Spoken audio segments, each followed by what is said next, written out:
So refresh your motivation generated earlier today to do everything for the benefit of all living beings, to relieve their suffering, help them find genuine peace and happiness, and to create the causes for the highest attainment, enlightenment, becoming a Buddha, so that you can help all living beings in the best possible way.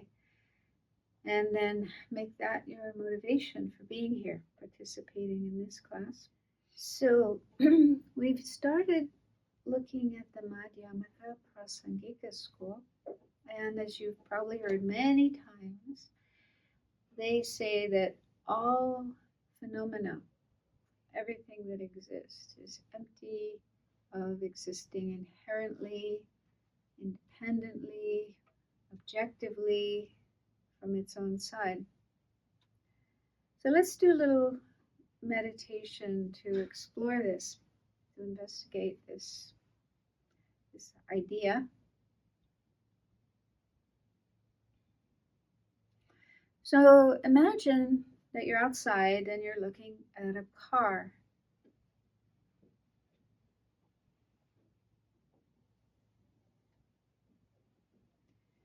So when we see an object like a car, it seems like it's existing on its own, objectively, from its own side, independently, inherently. It's almost as if the car is speaking to us and saying, I am a real car from my own side. So just see if you can recognize that way that the car appears to your mind. Now, if the car did exist that way, inherently, independently, there are two possible ways that it could exist. The car would have to be either inherently one with its parts or inherently different from its parts. So these are the only two possibilities. Just see if you can feel certain about that there are only these two possible ways that an inherently existing car could exist. Now let's explore those two possibilities one by one. We'll start with the first one, the car being inherently one with its parts. Now, if that was the case, and again, we're talking about an inherently existing, objectively existing car, not just a conventionally existing car, but a real car existing from its own side, independently. So if that kind of car did exist, and if it was one with its parts, then the car and its parts would have to be absolutely one in every way, without any difference at all, because we're talking about an inherently existing car. So if the car was inherently one with its parts, then there would have to be as many cars as there are parts. And there's probably hundreds of parts. So that means there would have to be hundreds of cars.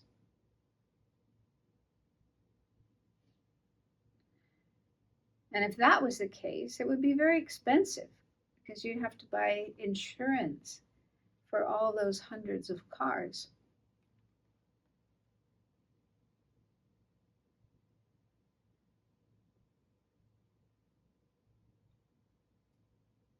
So clearly that's not the case.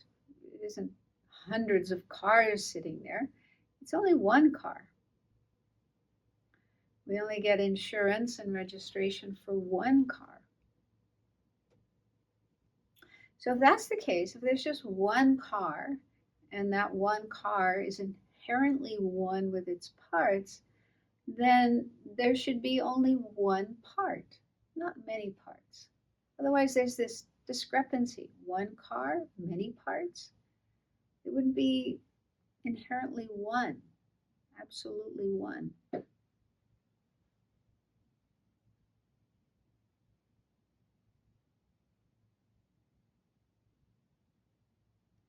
Also, if there was only one part, and if that part were to break down and become unusable, the whole car would break down and become unusable, and we'd have to tow it off to the junkyard.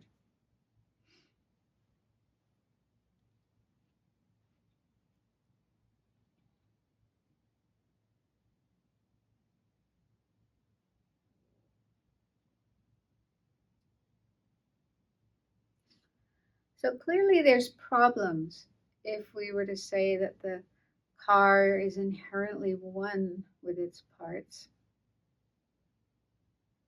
So let's look at the other possibility of the car being inherently different from its parts. If that was the case, then we could have the parts in one place and the car in another place because they're inherently, absolutely different. They don't depend on each other at all. They're not related to each other at all. And so then you could have the parts of the car sitting in the Abbey parking lot, and you could drive the car to town.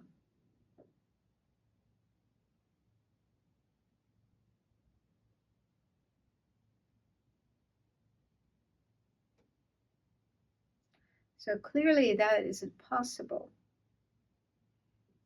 It isn't possible to have the parts of the car and the car being inherently, absolutely different, independent of each other.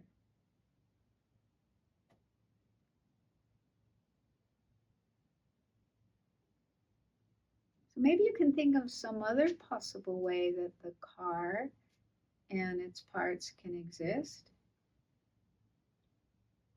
and still have an inherently existing car, an absolutely existing car. So if you can't think of another possibility, and the first two possibilities of the car being inherently one or inherently different from its parts, those are unfeasible, then we can conclude that there is no such thing as an inherently existing car existing objectively, independently, inherently the way it appears to our mind. So see if you can come to that conclusion. If you're still not convinced, that's okay. You can also decide to explore this idea more. Okay, so last week we started looking at the Prasangika school, their views, their tenets, and so we managed to look at the definition of a person who's following Madhyamaka Prasangika, and then some examples of famous Indian masters who were followers of this school, and an etymology of the name Prasangika, what that means. And then we started to look at how they explain objects, and that section in the text starts with the two truths. Oh, no, sorry, before that, outside. There was a bit of explanation about hidden objects and manifest objects. Then we started looking at the two truths, but we didn't get very far with that. So let's pick up from where we left off with the definition of conventional truth, because it's a kind of complicated. I hope I can clarify it. Okay, so the full definition takes into account Buddhas, enlightened beings who have omniscient mind that sees all phenomena. And if we leave them aside for now And just think about non-Buddhas, beings who are not Buddhas, not omniscient, not able to see all phenomena at the same time, like us. Then the first part of that definition, that the part that's not italicized, is sufficient to define a conventional truth. So that is an object found by a valid cognizer distinguishing conventionality. Okay, so just that much alone works for non-Buddhas like us. So, and down below, there's the two types of valid cognizers related to the two truths. So one type of valid cognizer is a conventional valid cognizer, and that is a valid cognizer that is able to distinguish or to realize, to know conventionalities, things that are conventional truths, basically. I think the term conventionality is pretty much the same as conventional truth. Yeah. And then the other type of valid cognizer is an ultimate valid cognizer, and that's a valid cognizer that is able to distinguish ultimate phenomena, which is emptiness, ultimate truth, emptiness. So the idea here is that there are these two kinds of valid cognizers, and they are only able, leaving aside Buddhas, they are only able to know or to realize either a conventional truth or an ultimate truth, and not both. Okay, so like us, for example, we have conventional valid cognizers. For example, seeing tables and chairs and people and cars and so on. So conventional truths. So when we have minds that perceive conventional truths, provided we see them correctly, not erroneously, then those are conventional valid cognizers. And those kind of minds are not able to know ultimate truths. They're not able to know emptiness. It's a special kind of mind that is able to know emptiness. And that's the second one, ultimate valid cognizers. And we probably don't have that. It's mainly Aryas who have that kind of mind. So an Arya, as you know, is somebody who's realized emptiness directly. And so they have a mind that is able to distinguish emptiness, ultimate phenomena. But when they do realize emptiness, when they're in meditative equipoise, directly realizing emptiness, so that at that time they have an ultimate valid cognizer, but at that time conventionalities disappear. They're not able to see conventionalities, conventional truths, at the same time that they see emptiness. You've heard that before, right? Okay. So these two types of valid cognizers are only able to distinguish either a conventional truth or an ultimate truth, but not both. And I was trying to think of an analogy of this, and what I came up with was, I don't know if this is appropriate or not, but I think in America there's different kinds of laws. Like there's federal laws, right? Laws that are... Everybody. Huh? Every American citizen has. Yeah. And then there's state laws. So each state has its own laws, but then there's also federal laws which cover the whole country. And there are different kinds of courts as well, right? So if somebody breaks a federal crime, then they have to be tried in a federal court. But if it's a state crime, they're tried in a state court. So that means the federal courts have jurisdiction over federal laws, but probably not state laws, right? They don't deal with state laws. Well, let's just say they do. Let's say it's like that, They only deal with federal laws. And then the state courts, they only deal with state laws. So they have jurisdiction over state laws. Yeah. And judges as well. Okay, so you have a federal judge. So the federal judge, his domain or her domain is federal laws. They can adjudicate with regard to federal laws. And then you have state judges, I guess, and their domain is state laws. So they adjudicate, trials related to state laws. So it's like you have these two different types of people, a federal judge and a state judge, and they have their own domain, and they can't kind of interfere with each other's domain. Yeah, does that sound right? So it's a little bit like that. These two different kinds of valid cognizers, and they have their own domain about what kind of object they're able to know, they're able to perceive, they're able to cognize in a correct way. Valid, these are valid cognizers. Okay, so one kind is able to cognize conventional truths, the other one is able to cognize ultimate truths. And so there's these two different kinds of valid cognizers, conventional and ultimate.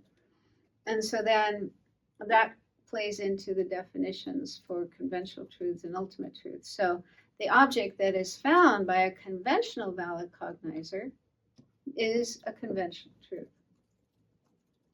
The object that is found by an ultimate valid cognizer is an ultimate truth. So that's how the two truths are defined or distinguished. Well, later we'll look at the definition of an ultimate truth. So that's fine for non-Buddhas. But then when it comes to Buddhas, it's more complicated because let me see if I can, I'll read how it's explained in Geshe-Zopa's.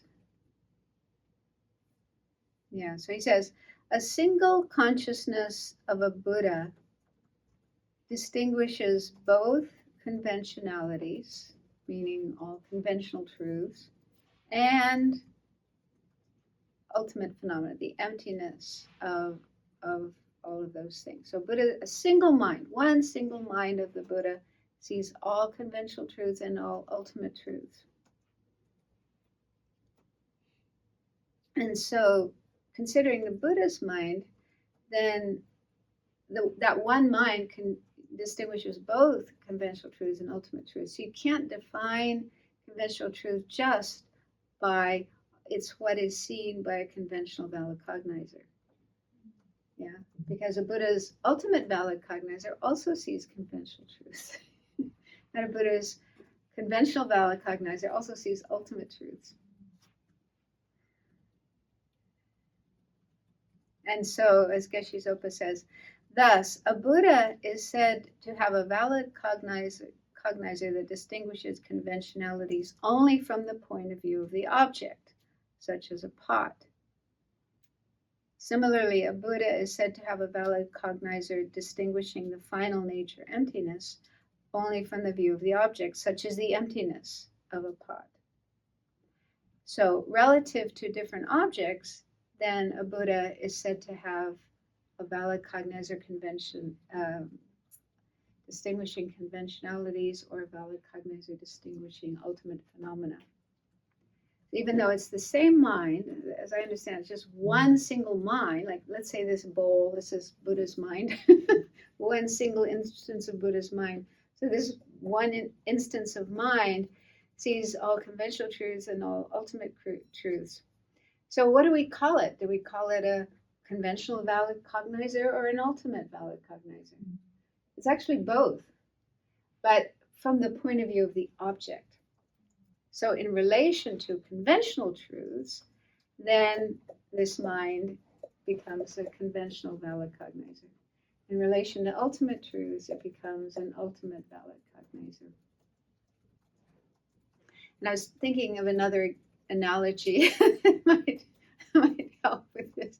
Let's say there's a person, a woman, and she's a mother. She has a child, so in relation to her child, okay, in relation to her child, we call her mother. She's a mother in relation to her child. But then her parents are still alive, and so in relation to her parents, she's a daughter, right? So we call her a mother or we call her a daughter in relation to other people. The She's same both. person. Huh? The same person. It's the same person, yeah. So similar, I guess it's kind of similar like the Buddhist mind. It's the same mind, but in relation to conventionalities, it's called a conventional valid cognizer. In relation to ultimate truths, it's called an ultimate valid cognizer. So that's the reason for the second part of that definition, which is in italics. It's so complicated. It says, so, and with respect to which a valid cognizer distinguishing a conventionality becomes a valid cognizer distinguishing a conventionality. So that's talking about Buddha's mind. So it's in relation to a conventional truth or a conventional object that the Buddha's mind becomes a valid cognizer distinguishing a conventionality. Does that kind of make sense? I mean, don't worry about it. It's you know, when they create these definitions, you know, they're trying to, you know, define the object in a way that covers all bases. You know, it doesn't leave any doubt or doesn't leave any holes that you could get smashed on the debating ground. So I think that's why it is. But anyway, that's the reason why it's explained in this way. And yeah, if you just leave aside Buddhas and consider other types of beings, sentient being. The word sentient being, the term sentient being, is the term that refers to non-Buddhas, everybody that's not a Buddha. So just for considering sentient beings, the first part of the definition is enough. But you can also just think, in a simple way, conventional truths are everything that exists that's not an emptiness. That's the easiest way to distinguish what are conventional truths. Everything other than emptiness. Everything that exists, of course, it has to be existent, other than emptiness. Then, next. So, this is a point of difference between the Prasangikas and the Svatantrikas. I think we didn't talk about this when we went through the Svatantrika school, but they have this way of dividing conventional truths. They say that conventional truths can be divided into real, the letter CT is conventional truth. So Svatantrikas divide conventional truths into real conventional truths, for example, a car, and unreal conventional truths, for example, a mirage. So the way they divide this, the way they make this division is with regard to ordinary beings who haven't realized emptiness, maybe don't even know anything about emptiness. So ordinary beings, if ordinary beings can recognize an object to be unreal, then that's an unreal conventionality. So the example of a mirage is a good one because ordinary beings can. A mirage appears to be real water, even though it's not. And ordinary beings are able to recognize that. Yeah. Same with images on a TV. If you're watching TV or movies, and you see all these people and things on the screen, so they appear like real people. And somebody who doesn't understand how TVs work might think there are real people in that box. But we know that's not the case. Even though they appear like real people, we know it's not real. It's just because of these different causes and conditions that it appears that way. So that would be another example of an unreal conventionality. We ordinary people can recognize the kind of falsity of there. That there's a discrepancy between what appears and the way it exists. So that's unreal conventional truths. And then real conventional truths, like a car, ordinary beings who haven't realized emptiness are not able to recognize the falsity there. There is a falsity there, but it's very subtle.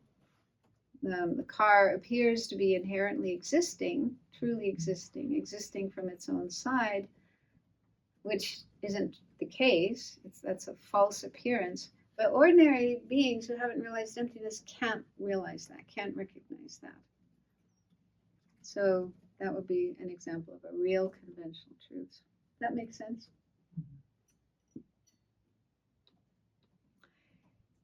And it's because the Svatatrikas do assert that conventional truths are inherently existent.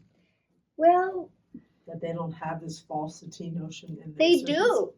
No, Svatantrikas do acknowledge that there's a that conventional truths are false, even though they say they're inherently existing, but they do refute true existence. Right. So they do say there's a falsity there, that like the car appears truly existing, even though it's not truly existing.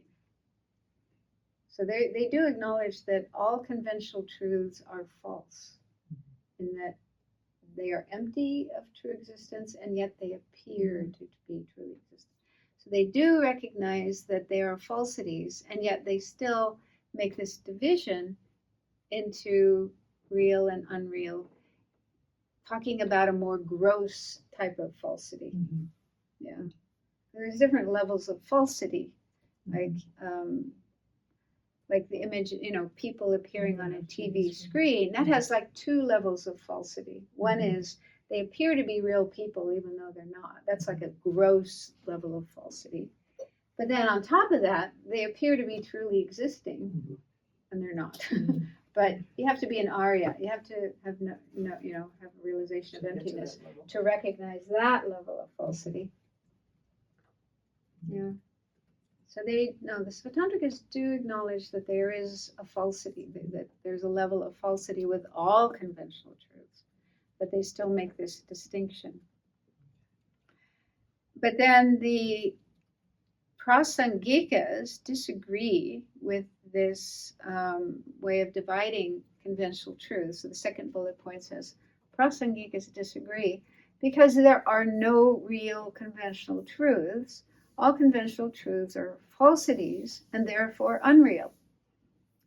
So the Prasangikas say, how can you say there's a real conventional truth? That's a bit like saying an honest liar. Yeah, it's like an oxymoron to say there's a real conventional truth. So I think it's more, to me, it seems like they're more, criticizing the language, the kind of terminology to say, oh, there's a real conventional truth. There's no such thing as a real conventional truth. They're all falsities. But the third bullet point, they do say, it's all how you say it. It's all how you explain it. They do say it's okay to divide conventional truths into real and unreal relative to the perspective of worldly consciousness. So if you add that phrase, that qualification, it's kind of long, but just it's based, from the point of view of worldly beings, you could say, worldly perspective. Yeah, from that point of view, you can talk about real and unreal. And it's basically the same as Svatantrika. They would say that example of a real conventional truth relative to this perspective of worldly consciousness would be a car, a tree, a person. And an unreal conventional truth would be a reflection in a mirror, a mirage, an echo, images on a TV. So it's basically the same division, but they add this additional phrase relative to the perspective of worldly consciousness. So if you add that phrase, then it's okay to talk about real and unreal conventional truths. So to me, it seems like more semantics. I don't know, maybe I'm. But they do seem to make a big deal out of it when you read books about the differences between Prasangika and Svatantrika. This is one of the things they mention.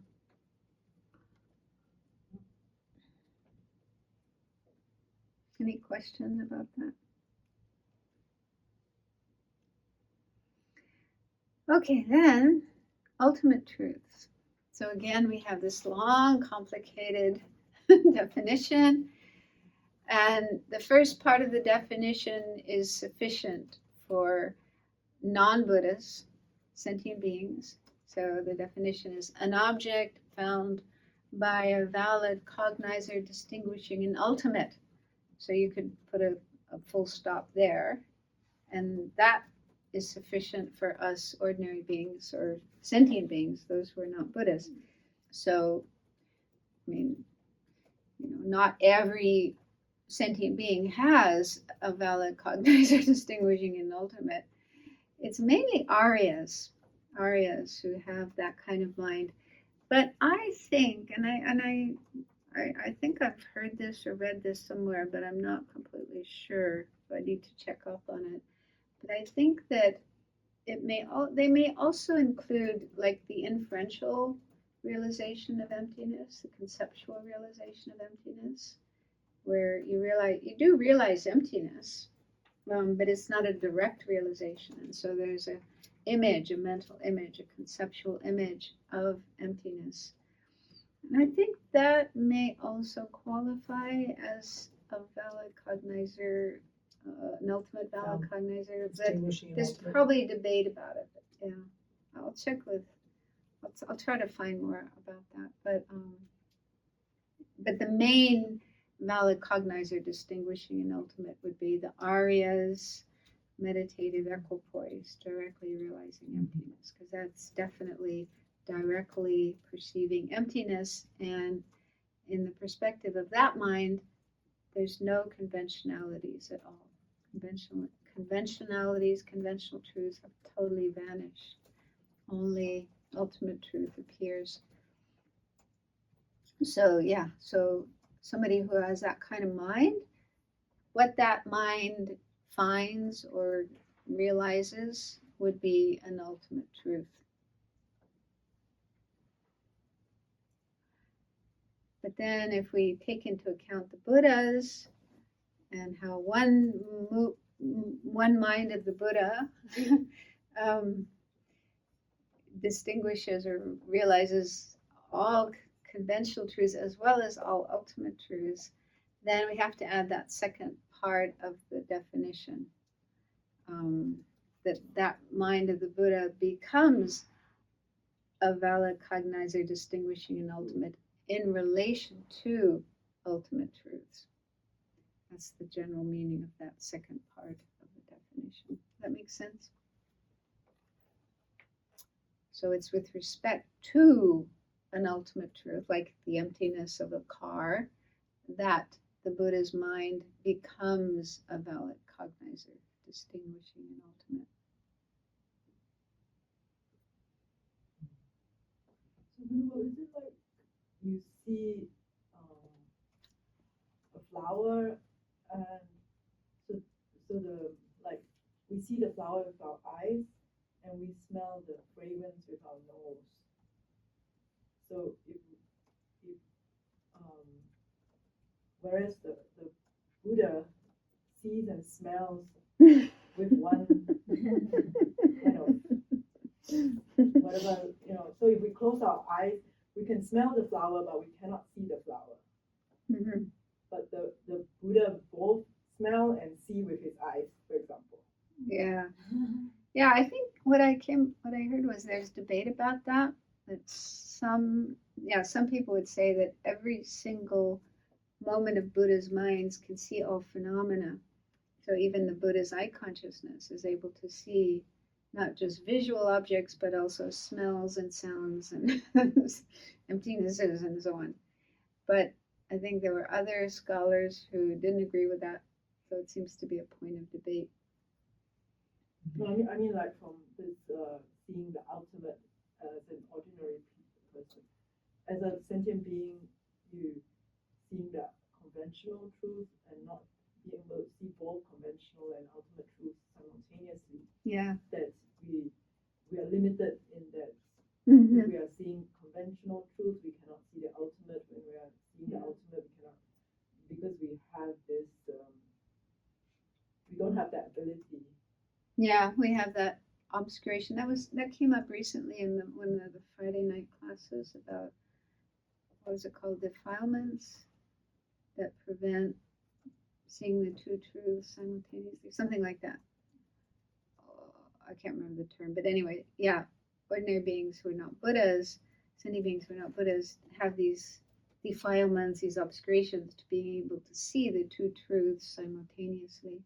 So those have to be cleared away in order for our mind to become omniscient mind, Buddha's mind, and have that ability of seeing all phenomena, both types of truth simultaneously.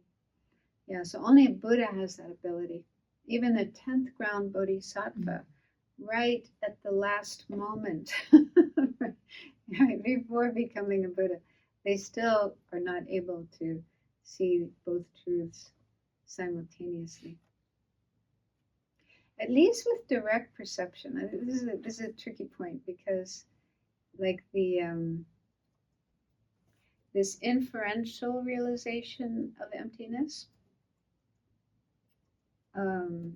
which you can have like before the path of seeing.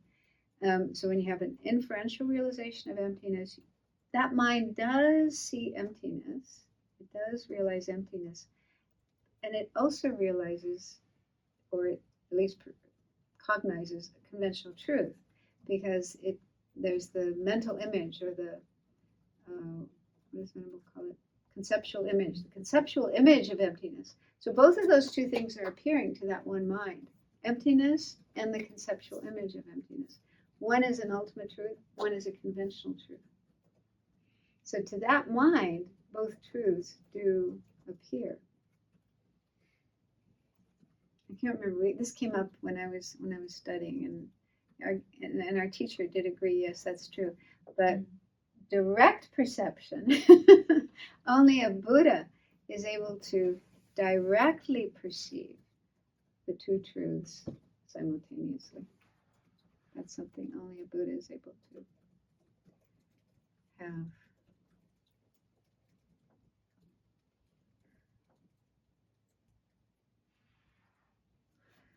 Okay, so I hope that's not too difficult. But again, an easy way to understand the two truths is ultimate truths are emptinesses of inherent existence, emptiness of inherent existence. And that's a quality of all phenomena, whatever exists, has emptiness of inherent existence as its true nature. Those are ultimate truths. And then conventional truths are everything else that isn't an emptiness. That's the simplest way of distinguishing the two truths. Okay, so then divisions of ultimate truths are the subtle selflessness of persons and subtle selflessness of phenomena. Again, an ultimate truth is the emptiness of inherent existence. And when that applies to persons, like each one of us and all the other persons in the world and the universe, so the emptiness of inherent existence of persons is the subtle selflessness of persons. And then when it applies to phenomena other than persons, like tables, chairs, cars, and so on, then that's the subtle selflessness of phenomena. So it's basically the same thing, but it's just when applied to different types of phenomena, whether persons or non-persons. And what about coarse selflessness? Because the other schools had, most of them, I think, had a coarse selflessness of persons as well as a subtle selflessness of persons. So according to Prasangika, there is a coarse selflessness of persons, and that's the emptiness of a self-sufficient, substantially existent person, which is the same as all the other schools. Although the other schools call that subtle selflessness of persons. For them, that's subtle selflessness of persons. But for Prasangika, it's coarse. It's coarse. And this is the subtle one. The subtle one is the emptiness of inherent existence of persons.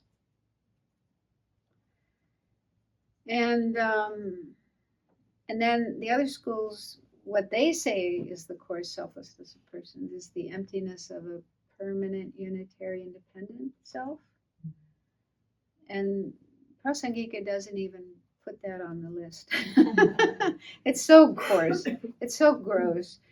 I think it's because that is only acquired through studying tenets. It isn't innate. It isn't something everybody has innately. But those who study tenets would have that wrong view of a self, of persons. But they definitely do refute that.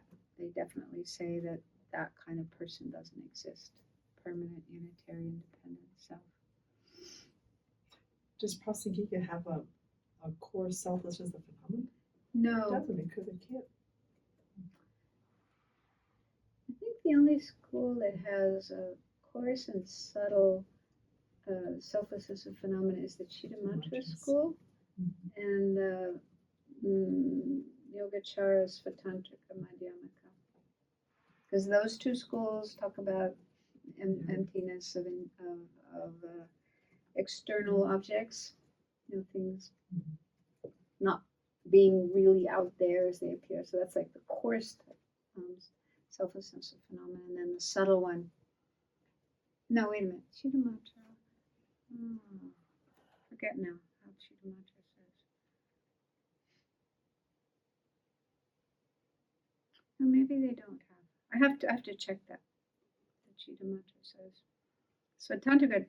Is it something Yogacara says? There's two types of selflessness. One is a coarse form, empty of being different entities. Yeah, that's things being externally existent. Subtle is apprehending empty of beings, different substances. I can't remember Chittamatra. What do they say? Do they have a coarse and a subtle? I thought both were equally subtle, but one is more difficult to realize. I forget. Yeah. Well, they do have these two types of selflessness. One is about the names, things not being a naturally basis of name. But those are both, I thought both that and emptiness of external objects are the same, both subtle. Yeah, that's what I thought too. So maybe they don't have a coarse one. That's why I always have to have Jeffrey's book. He's got this chart with each school and their different kinds of selflessness.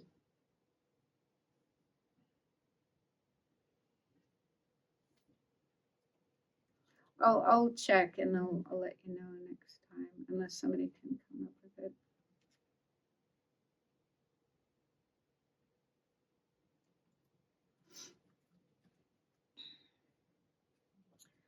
Okay, then, where are we? Oh yeah, so the last bullet point is true cessations are necessarily ultimate truths. So I think Prasangika, yeah, true cessations. Actually, I think Vibhashika would also say that true cessations are ultimate truths, because they say that all permanent phenomena are ultimate truths. So I think they would say true cessations are ultimate truths, but not for the same reason that Prasangika.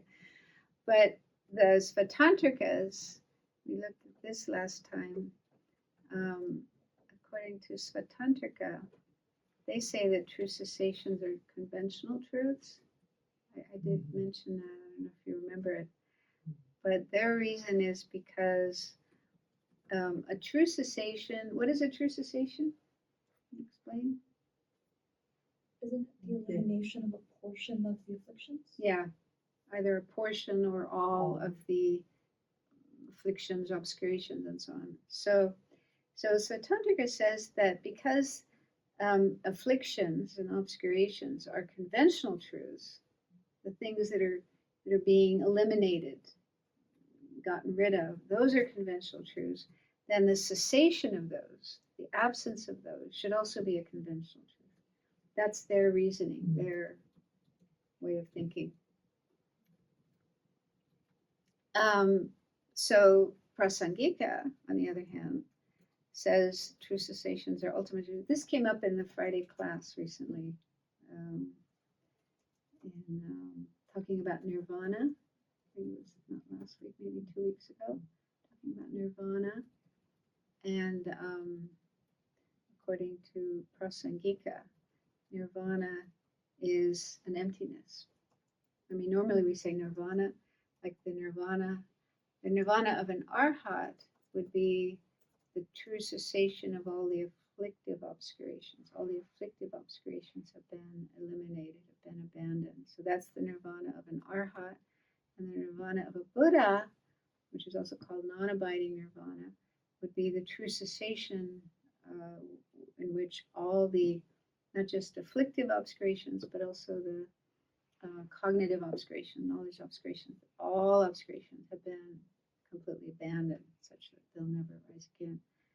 And so, so normally they're explained as true cessations, but then Prasangika also says they are ultimate truths. They are emptinesses. The emptiness of the mind, the emptiness of the mind of a person who has attained a true cessation.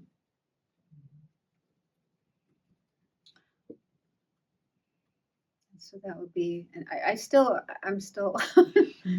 struggling with understanding that, but that's what they say. Yeah. And again, it's a point of distinction between the Prasangikas and the Svatantrikas, one of the things that they disagree about. So true cessations are necessarily ultimate truths. But does that mean that true cessations are synonymous with ultimate truths? Are they synonymous? Are they mutually inclusive? So let's look at the possibilities. How many possibilities are there between true cessations and ultimate truths, according to the Prasangika? So is there something that's a true cessation but not an ultimate truth? No. Is there something that's an ultimate truth but not a true cessation? The emptiness of my laptop. The emptiness of your laptop. Good. So that's an ultimate truth but not a true cessation. Is there something that is both a true cessation and an ultimate truth?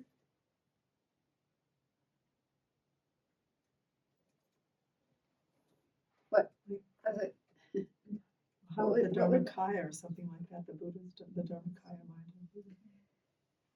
Yeah, I don't think, no, you wouldn't say the Dharmakaya. That's a mind. Mm-hmm. And a mind is a mind a true cessation? Mm-hmm. The emptiness of the mind of an arhat. Yes. So you could say the emptiness of the mind of an arhat is both a true cessation and an ultimate truth. You could also just say nirvana. I think you could also say nirvana. Nirvana is both a true cessation and an ultimate truth. Either you could say the nirvana of an arhat or the nirvana of a Buddha, non-abiding nirvana. Those would be examples of things that are both true cessation and an ultimate truth. Because the mind of an arhat, isn't that an impermanent phenomenon? The mind of an arhat is you say it's that the mind of an arhat, the emptiness of the mind. The emptiness. The emptiness. Okay, I thought yeah. We just had the mind of an arhat. That's. Yeah, the mind of the arhat is an impermanent phenomenon. A mind is always an impermanent phenomenon. So that's of the mind. The emptiness of the mind. The quality of emptiness of that mind, that is both a true cessation and an ultimate truth. And it seems like it's also nirvana. Also nirvana. And something that's neither a true cessation nor an ultimate truth. The mind of the arhat. Yeah, mind of an arhat, a table, a body, a cat, me. Lots of examples of things that are neither. So there are 3 possibilities. 3. Next is object possessors. So these, as we've looked at before, sometimes they're mainly minds. Minds are consciousnesses, but they also include persons. person is also an object possessor. So this starts by mentioning what Prasangikas say is the person. So what they identify as the person is the mere I, the words underlined, the mere I that is imputed in dependence on the 5 aggregates is the illustration of a person. So what did the other schools say? What are some of the things the other schools would posit as the illustration of a person? Mental consciousness. Mental consciousness.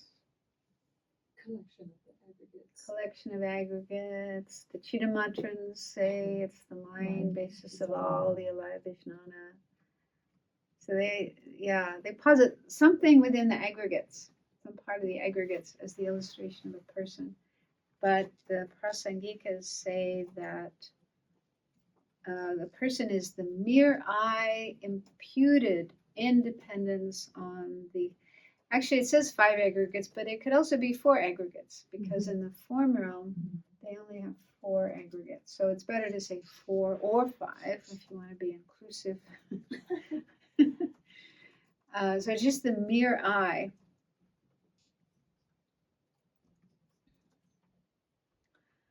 And so the aggregates are like the basis of imputation, the basis of designation, and then the I, the person, is just what is designated, imputed on that.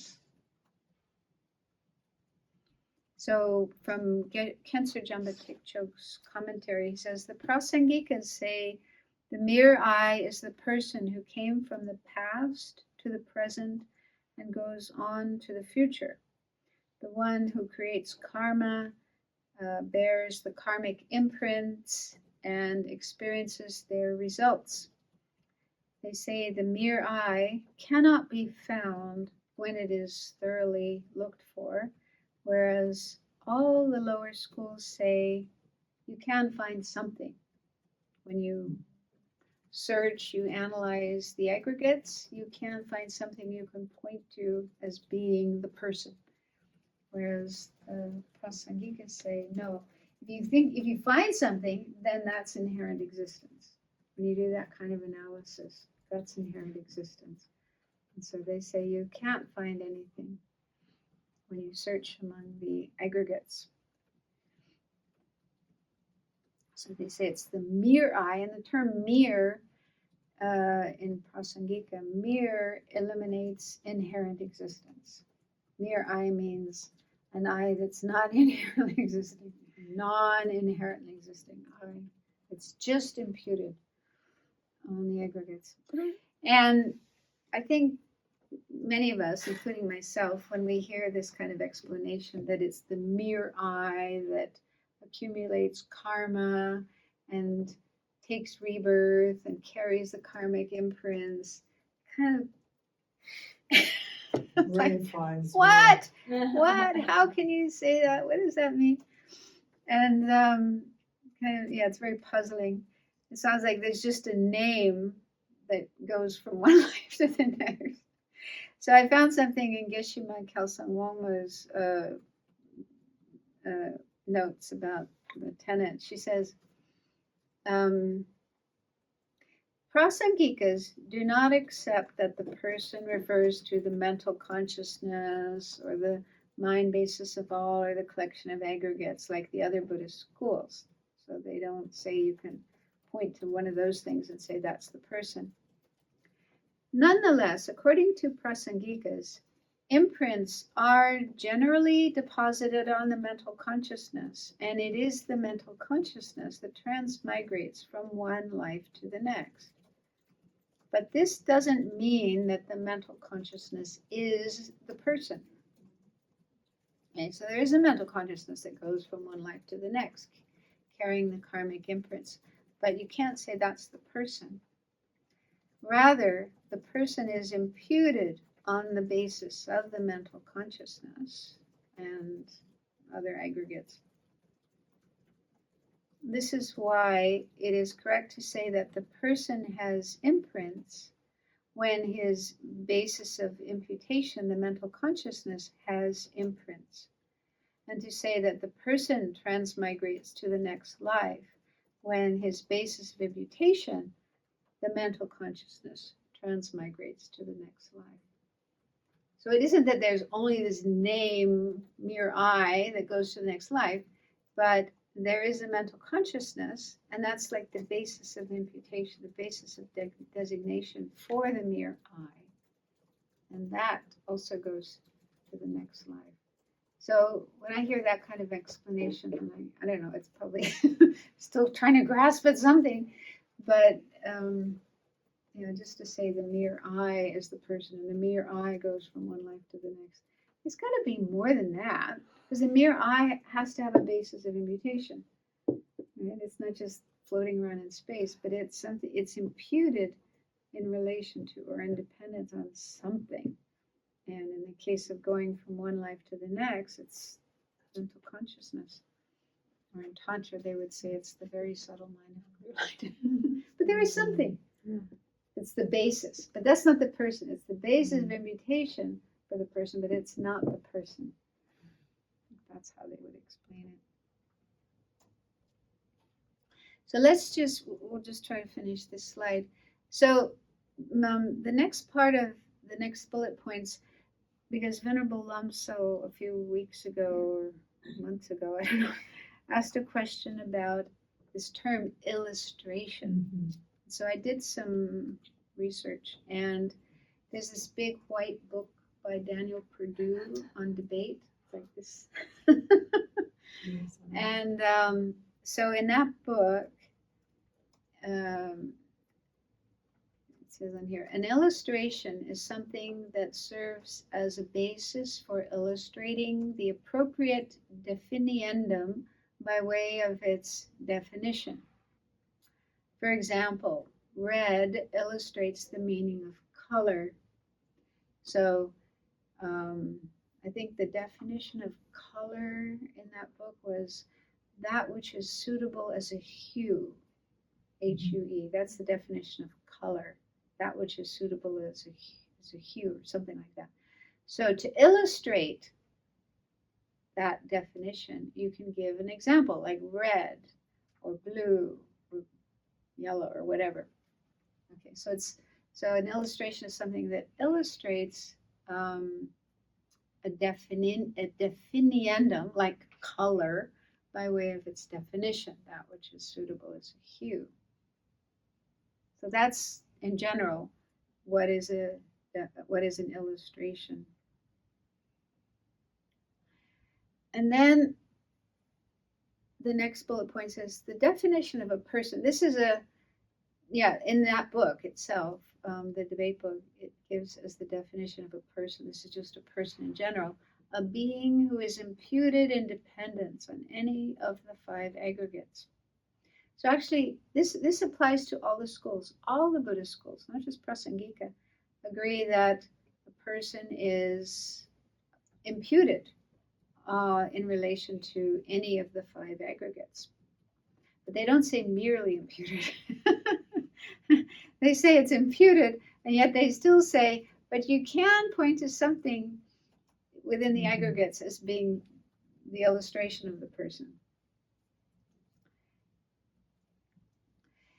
But then, when I was thinking about this, so given that explanation of what an illustration is, it's something that illustrates a definiendum by way of its definition.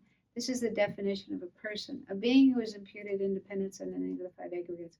So then it seems like, as an illustration of a person, you should say somebody like the Dalai Lama, Venerable Lamso, Venerable Rinchen. These are illustrations of persons, right?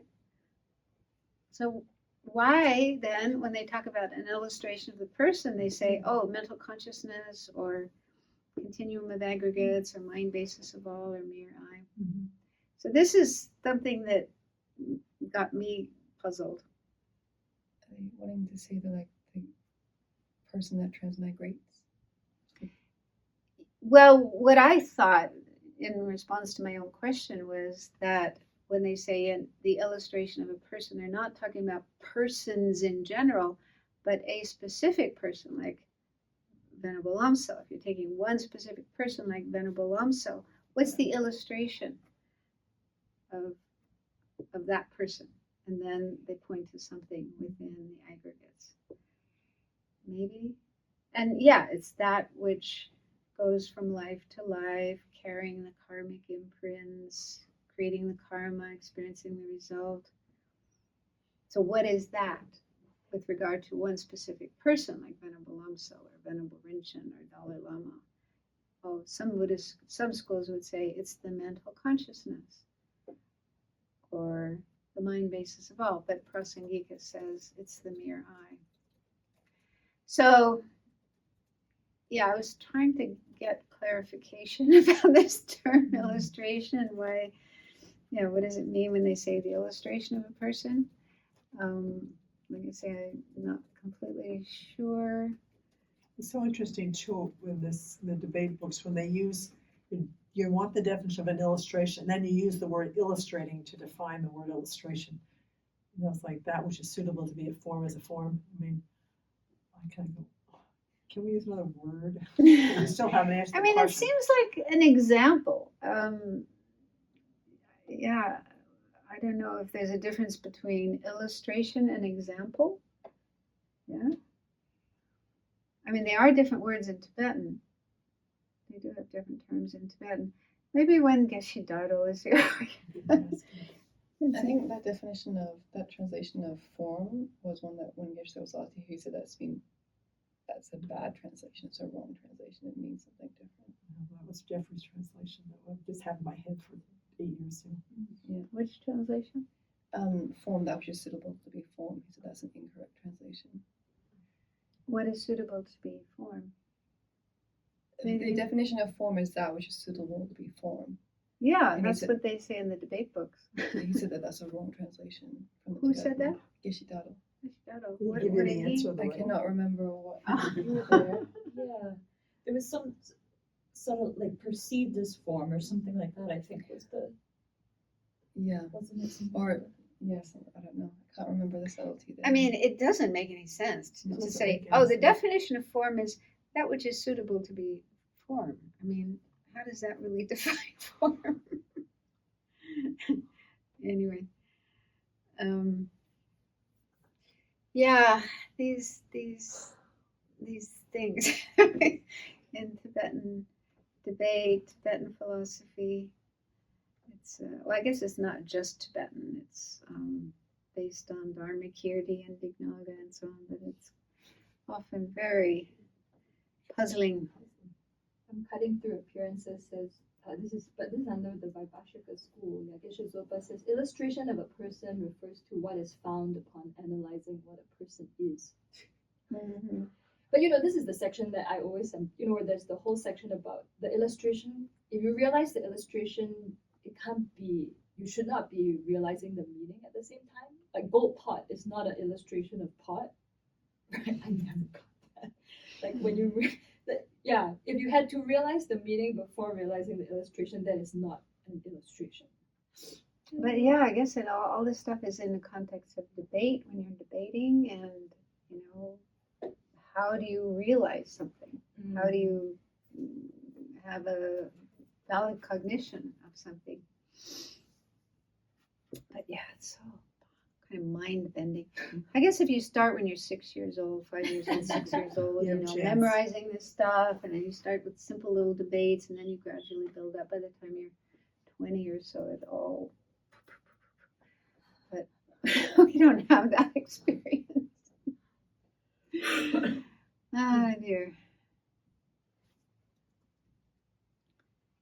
I don't know if we should do any more stuff here. I think there's just one more slide. Oh no, there's two more. Let's just look at one more, see how far we can go. There's quite a long section. The section on object possessors, many different points. But this one's pretty simple. Okay, so now we start looking at minds, and like the other schools, there are valid and non-valid cognizers, nothing different there. And there are two kinds of valid cognizers, valid direct perceivers and valid inferential cognizers. So that's the same as with the other schools. But how they define valid cognizers is different, but we'll look at that next time. Then they don't assert self-cognizers. That's not really new because many of the schools don't assert self-cognizers, so it's not something special. Okay, then the fourth point says sentient beings' sense consciousnesses are always mistaken because things appear inherently existent to them. So that means, again, what are sentient beings? Anything that's Non-Buddha. Anything that's not a Buddha. Anyone, any being that's not a Buddha. So again, that's like from 10th ground bodhisattvas on down to hell beings. All of us, we're not Buddhas. Every single one of our sense consciousnesses, seeing, hearing, smelling, tasting, tactile, every single one of these is mistaken. Why? Why are they mistaken? With respect to the appearance. Respect to what? To the appearance. Appearance, yeah. Because whatever we perceive with any of our senses, all of these things appear inherently existent. They appear independently existent, objectively existent, all those different synonyms of inherent existence. They appear that way, and in fact, they are not like that. They don't exist that way. So that means we are wrong. Well, not wrong. Mistaken. They can still be valid. We can still have valid Mistaken. cognition. Like when we see the table, part of that experience is correct as long as we do see it as a table and not as a horse or something else. So that part of the cognition is correct. But the table appears inherently existent, and that part of the experience is not correct. That is mistaken. So there's a mistaken element in every one of our sense consciousnesses, but that doesn't mean all of our sense consciousnesses are wrong. They can still be correct. They can still be valid, even valid. Okay, so let's just, no, should we do the last one? Last one's a little more complicated. Let's leave that for next week. Yeah, when it comes to mental consciousnesses and yogic direct perceivers, those can be mistaken or non-mistaken, but that'll take a little longer to explain. So we'll leave that for next week. Okay, thank you. I hope we got a few things clear.